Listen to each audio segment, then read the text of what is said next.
Today's lesson is Lesson 2-7, Applications with Inequalities. What if you took your parents out to the movies but only had $40 to spend on tickets and concession snacks? How would you know how much you could spend on each? After completing this concept, you will be able to create and solve inequalities from real-world problems. So if I had a budget of $40 to take my parents and myself out to the movies, I would have to factor in the cost of tickets and then figure out how much money I had left to spend on snacks. This would be simply a less than or equal to because I only have $40. I can spend it all, which is equal, or I can spend less than it. But if I only have $40, I cannot spend greater than the $40 that I have. So yes, I'm doing some very simple math here, calculating the price of tickets and subtracting, but I have to also understand that I can only spend less than or equal to the $40 that I have for my tickets plus my snacks. If I were to spend over $40, I would have to put stuff back, maybe not go myself, right? Or I'd have to beg for extra money, stuff like that.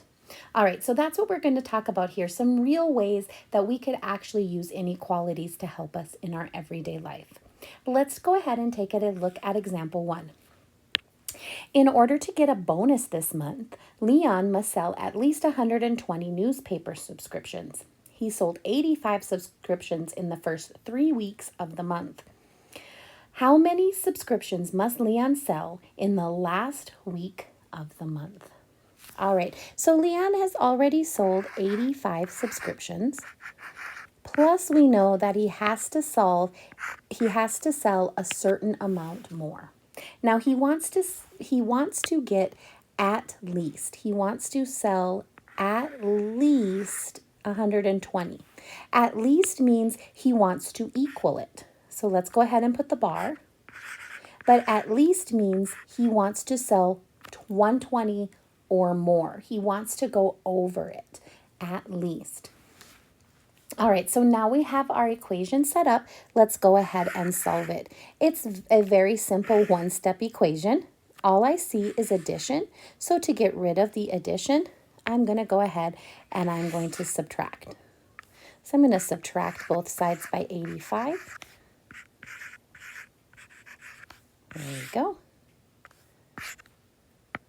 I am not having to worry about is my inequality going to change because I'm not dividing.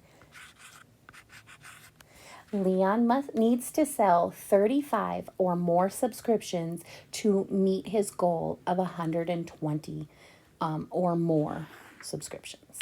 All right, let's take a look at our next one. Verena's Scout Troop is trying to raise at least $650 this spring.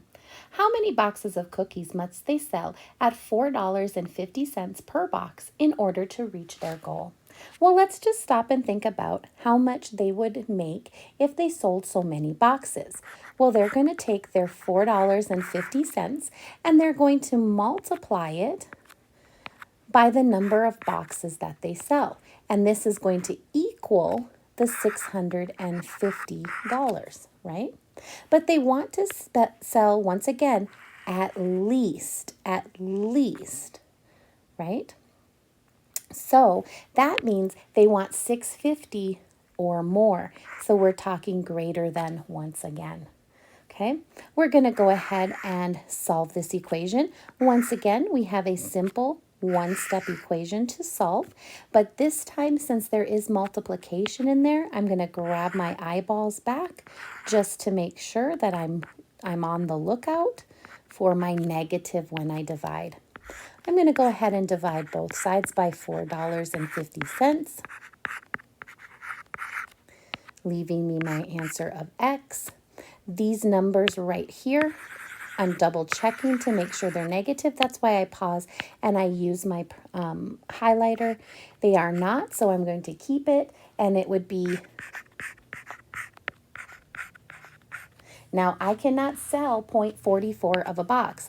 I cannot sell 0.44 of a box. I can sell 144 boxes, but I cannot sell 0.44 of a box. Who's going to buy an open box of cookies with some missing? Over half missing. I wouldn't.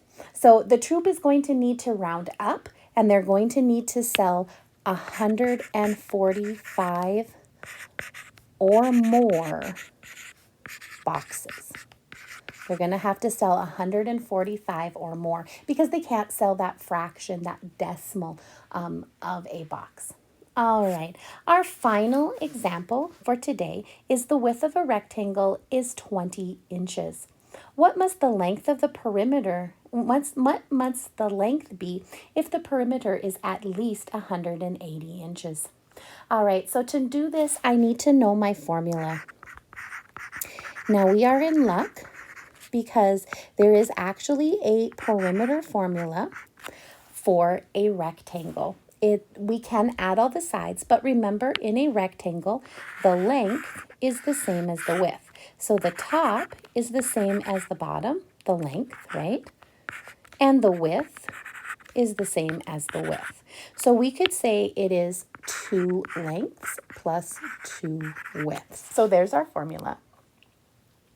Now they went ahead and they told us that the width is 20 inches. So I'm going to go ahead and say 2 times the value of my length, which we're going to go ahead and call x, plus 2 times 20 has to be 180. So what I've done here is I've just gone ahead and I've used the symmetric property to flip them around the equal sign, putting my perimeter on this side and my 2L plus 2W on this side. I have substituted in for W the width that they gave me, and they're asking what must the length be. Now, once again, they're saying at least 180 inches, so we're not going to use equal to, we're going to use greater than or equal to.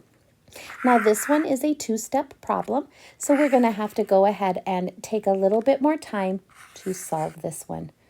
All right, the first thing I would do is I would go ahead and I would multiply 2 times 20.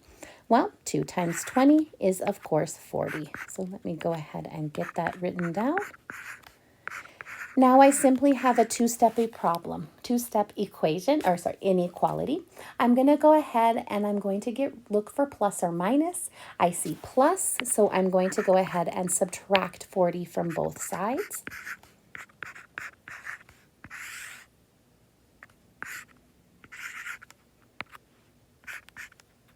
Leaving me with 140. I'm going to go ahead and remind myself that there is multiplication hiding there. So let me grab my eyeballs one last time to look for that, to be on the lookout for that negative when I divide, because that does flip the sign.